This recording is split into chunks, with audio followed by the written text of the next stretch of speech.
Good morning. Welcome back to my garden. This morning we are in the front yard and we're working on finishing up the garden tours that I've been doing over the last few days. It is the beginning of July and I just really wanted to document what the gardens are looking like right now and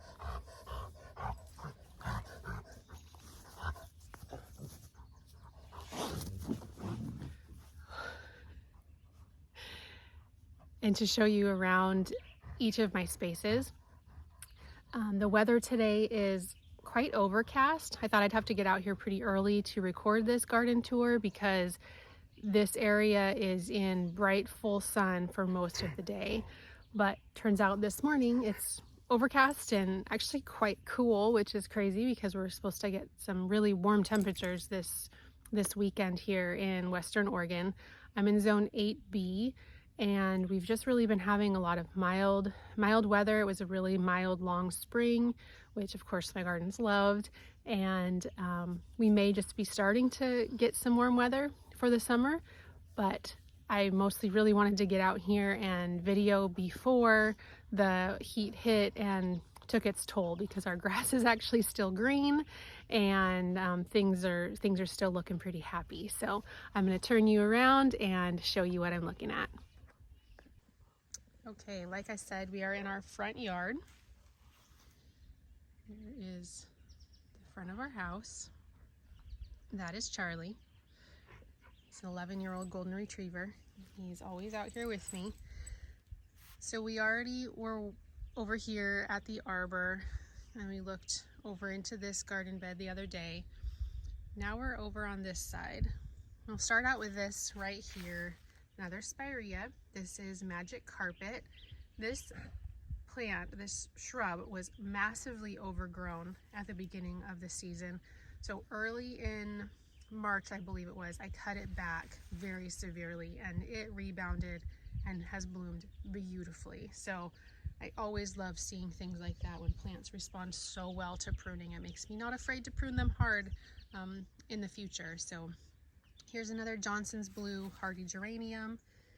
This one is beautiful, but it is somewhat of a wild child.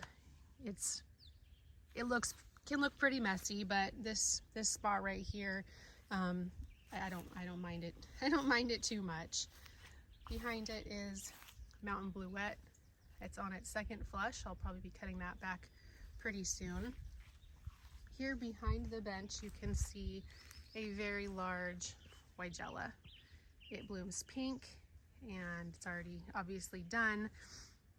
This shades this bench here, which I love, and I prune it each year, not severely because I like it to be big, but I have limbed it up on the bottom so that it's not taking up so much space on the ground. We have some creeping thyme coming through these stones, some sad looking hostas back there. This is an area where the dogs love to lay because it is shaded. So unfortunately, they have laid all over the hosta. You have a couple pots here. Here's two hollies and another euonymus. This is actually the same euonymus that I have on my back patio. You can see how much more brilliantly colored it is when it is in more full sun. The one on the back does not get much sun at all, and this one is very bright in all of its new growth. This one's not as far along though, because I've pruned this one back and the deer have pruned it back in the past, but I think it looks really pretty there. You sweep this way. This area just got cut back a little bit. The euphorbia I cut back so that it didn't go to seed like crazy. It's kind of just a jumble back here with all the rose campion, and I have some Michaelmas daisy asters that will be blooming here pretty soon. You can see that I cut some of them back so that we'd have a bit of a succession blooming. In the front there's heuchera, and I want to say that this is kitten around Nepeta. It just stays nice and petite. I wanted it to stay small, being as it is in the front of the border. And then there's some lady's mantle right there. And this is a Pieris. japonica. I still have the tag on it so we can see what, oh, Prelude. Pierre's Prelude. This one also will stay small. I just planted this year, and it's an evergreen, and we'll see how it likes it.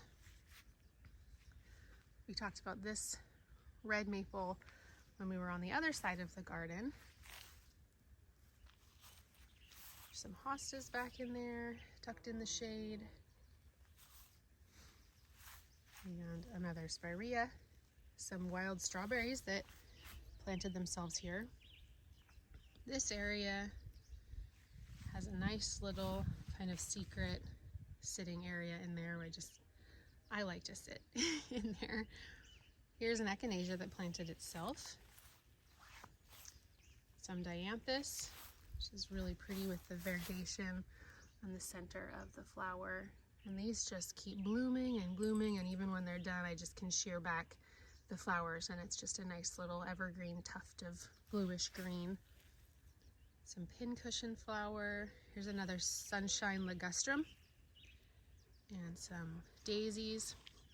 I have a little hedge, well, not really a hedge, but 4 more boxwood here. They're the Green Mountain, and I'll show you, they kind of coordinate with what's on the other side, what's behind me. Here's some birch campanula that I just planted this year. They were nice and big, but this is an area where the dogs roll around, so they tore up these 2 here. This one is also kind of took a beating, but I think this is a pretty resilient perennial. It's already pushed all sorts of new growth as it got torn back, and so it'll be fine. Some dark sedum that will be fun to show you here in a couple weeks, maybe about a month. When it's blooming, it looks very pretty. Here's another anemone, and I just love this when the other side of a plant is a different color. I just think that's so cool. Little blue pink. This is a little lime hydrangea. Another coreopsis. Here's an echinacea that planted itself amongst the 2 salvias that are right there.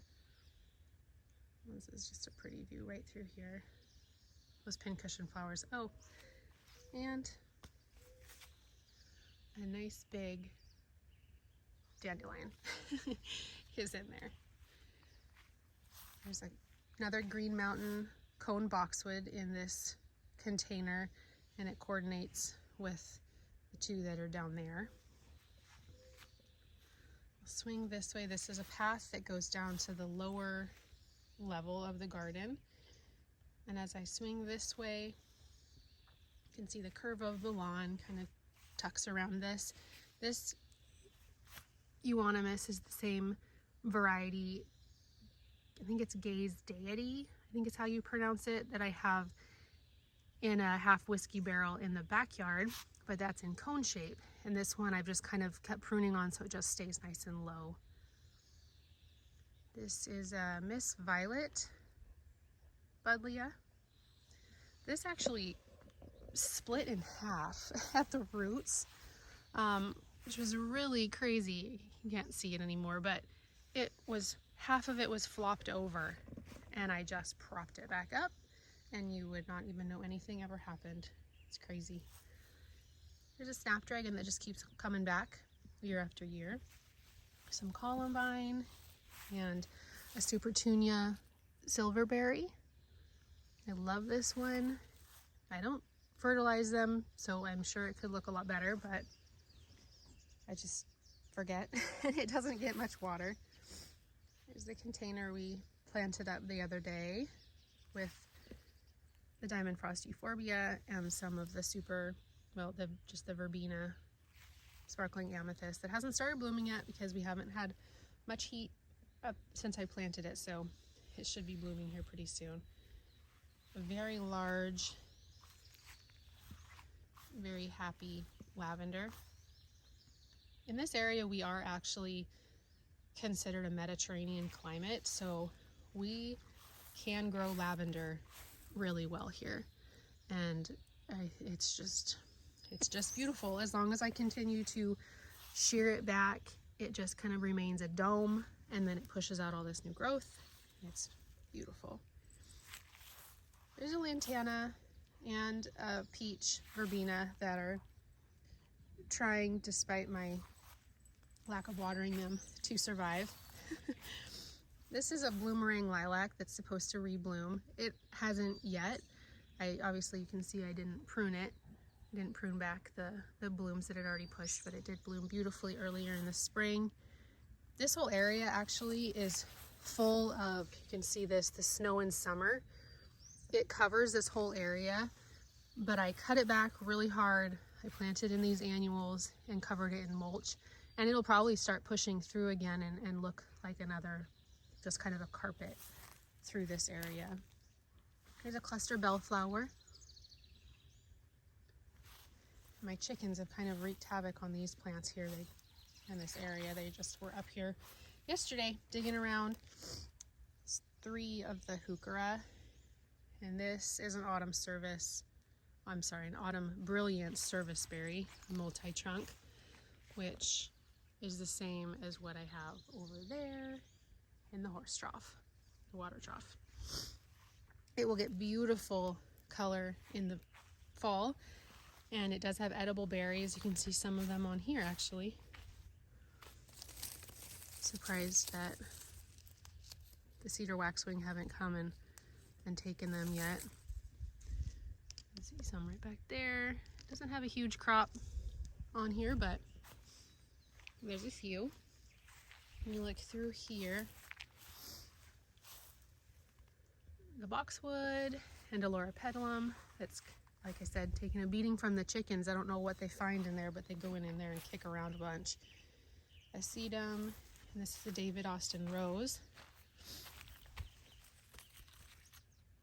Super pretty. Actually have the tag down here.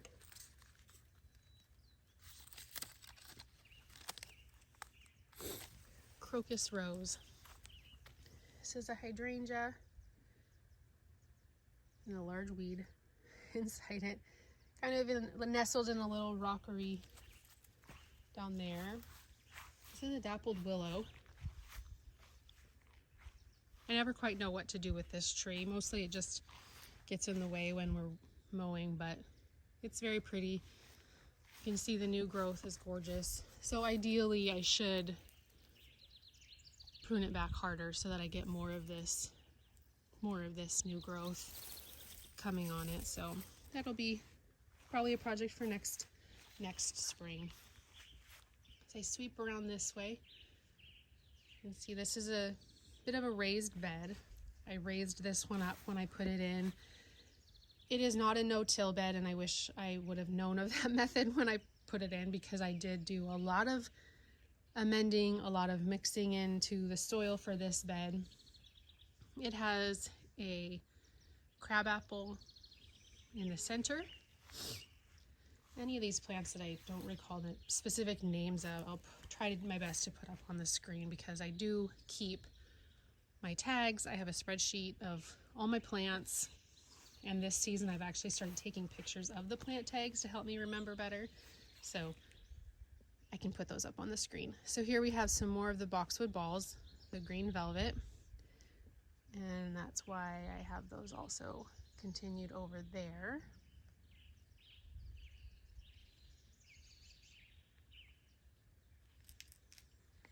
This is an Ito peony that bloomed beautifully this year, and even after it is done blooming, I just still think it has such amazing structure. I actually purchased this from Andrew's Seed over in Ontario, which most of you probably know is Laura from Garden Answer, her parents' garden center. I think I'll do a video pretty soon of pruning back the spirea, because they obviously are needing it. This one is splaying out quite a bit down over this hardy geranium. Very happy foxglove that planted itself here with a sunshine ligustrum behind it. Some nepeta along the edge. These are just things that were growing up in other parts of the garden, and I transplanted them here. Little creeping Jenny. This Caryopteris Started also from seed over in my driveway. It was just a little bitty start, about that big, that I dug out from the driveway and planted it here. And over the years, it's finally become established. See through here, this whole area right here is also covered in the snow and summer ground cover, and I cut it back pretty severely, so it leaves the ground needing some mulch once it's gone. There's a white lavender over there, super pretty. We'll come back this way. We've already looked at the garden that's on my right here, but we'll come over to this side now. And this bed is also a no-till bed. This was the first no-till bed that I put in, and by that I just mean that I marked out the space that I wanted the garden to take up. This was previously just lawn, and I marked around in the lawn where I wanted it to be, and I did cut in the edge just with a sharp spade, and then I laid down cardboard and I put on several inches of compost, and then on top of that I put on several inches of this garden soil mix that our local landscape company has, and then a bark dust mulch on the top of that. So a lot of these plants, because the garden was raised up so much, probably, I mean, you can see here, it probably raised it up at least a foot. I didn't even have to plant down into the native soil. I basically made a raised bed right on top of the grass, on top of cardboard. And it is definitely one of my happiest gardens that I have. So we'll just start right here. You can see underneath this vitex is the start of boxwood balls. They are, again, the green velvet. They started out just as tiny little 1-gallon pots. Great for evergreen interest, especially because this vitex here, which is called a flip side, you can see the other side of them, is this silvery purple, and their new growth, the stems, is purple, which I love. The one drawback of this tree, especially because it is at the front of my house, is it is very late to push out its new growth. So for quite a while, looking out here, it looks dead. I fortunately know now that it's not. I trust that it's going to push out its new growth, and its leaves, but it just takes a minute. It's worth it. It will bloom here. It'll start blooming probably in late July, and it'll bloom all the way till October with beautiful purple flowers. It's kind of similar to a lilac or a butterfly bush, kind of that similar look. So in the front we have some mini Vista white. I'm absolutely amazed by this plant. I've watered this plant, I don't even know, like maybe once. It's gotten some rain, but they are doing amazing. I have not fertilized them other than the slow release fertilizer I put in the soil when I planted them. So again, they're mini Vista white, and they are spectacular right now. I'm loving them. Here's some Russian sage tucked in there. You can see it's getting overtaken by the vitex, but that's okay. I can move them around. Tucked in there, actually in a pot, is a heuchera, because this took so long to push out that this area was kind of vacant, and so I just put a heuchera in a pot and I put it right there for the time being. Same thing with this dahlia. You can see it's just in a galvanized container, and when everything else grows up a lot around it, I can just take it out if those things need more space, and I can just put the dahlia and the heuchera someplace else in the garden. Next to that is crimson pygmy barberry, and continue on this way. I have 3 bobo hydrangeas. They bloomed very small last year, so it'll be interesting to see what their blooms do this year. And in the front is some pink profusion salvia. It's just Very pretty. This one was a little bit stunted, but it's doing really well catching up with the ones that are next to it. So I swing this way. This is some Serendipity Allium. There's two right there. Backed by a hydrangea that I don't recall the name of, but I do remember that I got it for about $12. There's actually 3 of them in this bed. I think I got it for $12, and it's one of my happiest hydrangeas. It's loving its life right there.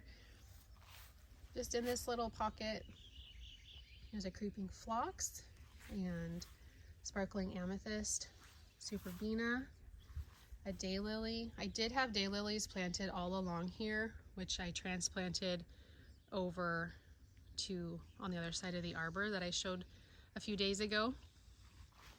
And because they were just getting way too big, they were totally covering up the boxwood, and daylilies just really aren't my favorite because after they bloom, which they bloom beautifully, but the foliage just doesn't really do it for me. So I didn't want those to be the star of this border here. So instead I took those out and I just planted in some more creeping thyme. Blooms this, and look at this combination of the creeping thyme and the sparkling amethyst. It's so pretty. Just love that. A few more boxwood, 3 more boxwood balls right here. And they're backed by some butterfly bush. Actually 3 of those in there too, and those are supposed to stay pretty small. I do prune them back almost to the ground, these ones, just so that they kind of stay in check, their size. Those are backed by some Baptisia, which is, I believe, the pink lemonade variety, I want to say. There's 3 of those right behind there.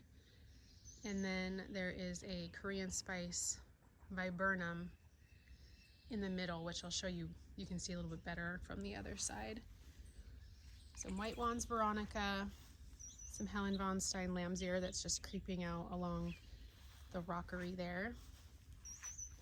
So you can see from here where the lawn was and how the garden got lifted up. Oh, this one's not looking very happy. Have to check that one out. That just sweeps around here. See, there's another one of the hydrangeas on that side. I wanted this garden just to really kind of resemble a big bouquet, and I feel like it does that. It's just really nice and full, and I love that. Here's some more of the Serendipity Allium, an ornamental allium. The pollinators absolutely love it, and the deer don't, which is always nice to find. So we come around this side, there's some heuchera, some dark heuchera, which again, this variety does really well here. I don't know the specific variety. I bought these in little tiny cells, and they've really done well. Mixed in with some more hardy geranium. That's the same variety that I showed you in the first little area over there. This is super easy to divide. I could probably have this everywhere in the garden because it is so easy to divide. This has gotten really full right here. These are all kind of stretching for the sun. There's one more of the hydrangea that's kind of laying on top of spirea. These, I believe, are just the gold mound spirea peeking out. This spot, as you can see, the Korean spice viburnum, I'm trying to tree form it. It leaves this shadowy or shaded, cool area where my cats love to go, which consequently means the dogs love to go. So that makes it a little bit difficult, but it's okay. We'll get there. This blooms beautifully in the early spring. It is evergreen and it does smell amazing. So I'm hoping that it will just continue to grow up and be just a small tree in this space. There's another barberry that could afford to be cut back because it is just really reaching and kind of taking over this area. You can see these pretty blooms on the heuchera.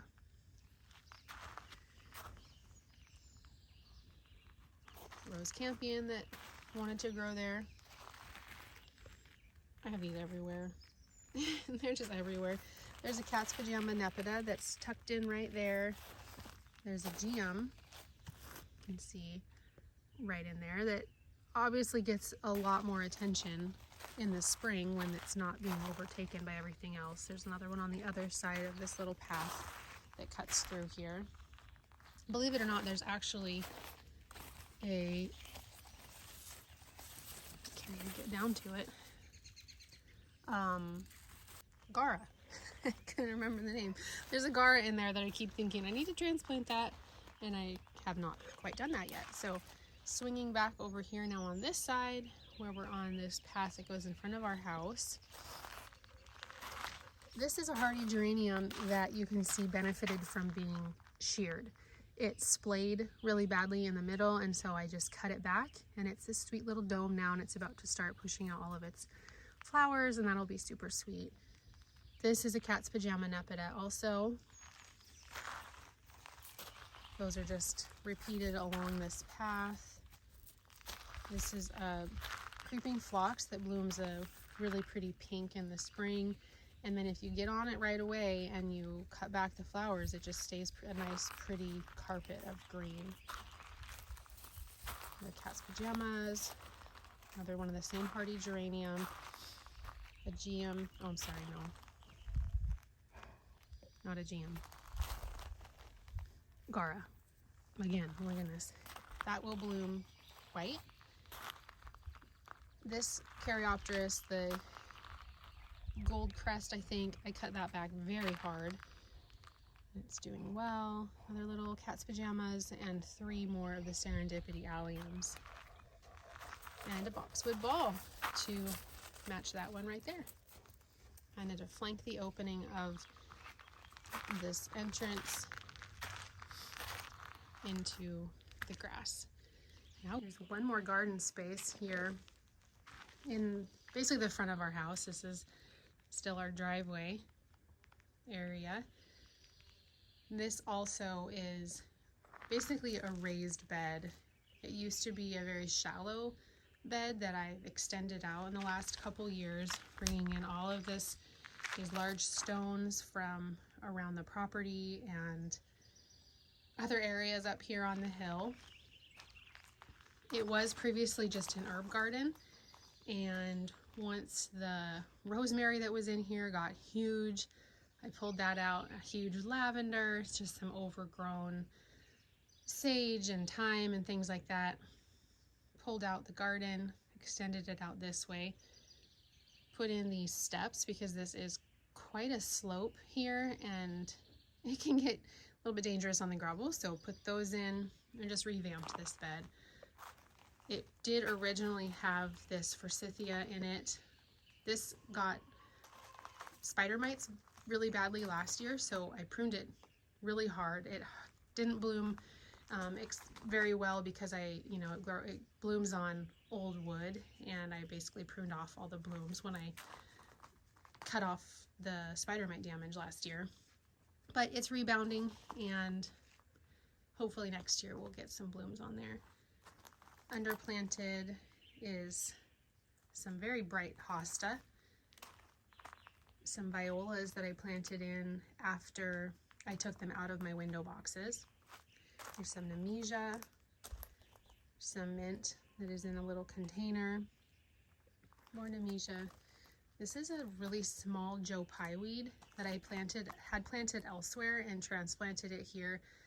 It's getting pretty big for its spot, so I'll have to see what it does. If it takes up too much space, I might have to move it. There are 3 hydrangea planted in here also. I just did this bed last year, and so I'm excited to see what these hydrangea do in this spot. There's some very small variety of barberry in there that you can see. It's just kind of creating this nice little hedge right in there, and I like the echo of the barberry with the new growth on the Joe Pye weed. I think that's really pretty. This nepeta will probably need to be moved. We'll see after I shear it back if I feel like I need to move it. It's taking up a lot of space there, but just some thyme that's peeking out underneath there. Another nemesia. These I planted in they were just tiny little, you know, the little seedling trays, and it's just done really well there. This is actually catnip that is growing in a container. I harvested some and dried it, and our cats actually they are really obsessed with it. This beautiful thyme, variegated variety. I just love it spilling over the rocks there. We have a rose. Originally in this bed, actually, so I extended out the bed 2 seasons ago, and I had roses here, but they just did not get enough sun, especially over on this side. They didn't get enough sun, so they were really tall and leggy, and so I moved those out to other areas in the front garden, but I left this one because it does get enough sun, and it is beautiful. See that? It's covered in buds. I don't know why they seem to be having kind of a hard time. You see that? But once they bloom, they're beautiful. And then on this side, this barberry I just planted this year, and it is getting a little fried, but as it gets established, it won't do that anymore. It's a kind of a pillar form. I'll put the name of it on the screen. So it will grow taller than it is wide, and just kind of cover up that area right in there. There's a mum underneath it and a white nemesia and some more thyme that will hopefully cascade over this seat. My husband put in this seat as part of the original rockery, and that was basically along the seat was the depth of the garden bed. So fortunately we kept this here because it is an awesome little spot to sit. And when I extended it out, I built up this area so that it's just kind of a little landing spot. This rose unfortunately isn't in bloom right now, but right up there with the red maple, Japanese maple that I have on the other side, this is one of my most special plants that I have in my garden. It was one of my grandma's. Her name was Grandma Mary, and she had a beautiful rose garden. And when she and my grandpa moved, when my grandpa passed away and she moved from that house, she gifted me this rose. And I'm so glad over the last 20 years it has still done amazing. It's in a protected spot from, you know, deer damage or deer pressure, and it blooms a beautiful yellowish apricot color, and it always just reminds me of Grandma Mary, which is pretty special. So there you can see my window boxes. That's my kitchen window. This is our dining room window. And looking out from those windows, you can see, just pretty much look at the woods. So it's nice to be able to have a glimpse of a garden. And the hummingbirds love this. They love it right here. There are some little bitty lemon cypress planted in there. I did have lemon cypress in there previously, but then they got too big, so I took them out. But I like to have something evergreen in there so that once the annuals are done, there's still some interest in the window boxes. I should also point out that there is a Sun King Aurelia. It was someplace else in the garden, but I didn't want it where it was anymore, and so I moved it here to this spot, which is great because it prevents the dogs from going in underneath there, and I appreciate that. You can see that it is in a cedar planter. I don't know if you can see that, which again I like to do because it lifts it up, gives it some instant height, and that bright chartreuse color right there is pretty effective in this spot that is kind of more shady. So this bed is one of my favorites. All right, you guys, that's gonna do it for the garden tours for right now. Like I said, it's the beginning of July, so we still have a lot more time in the growing season, and my gardens will probably still continue on performing or trying to perform until October, November. So hopefully we'll be able to get in and do a few more just walkthroughs to show what is blooming and how the gardens change and evolve and grow throughout the rest of the season. And I just thank you for spending this time with me. It's really fun to share what my gardens are doing with you. And I just look forward to seeing you in the next video. Have a great day.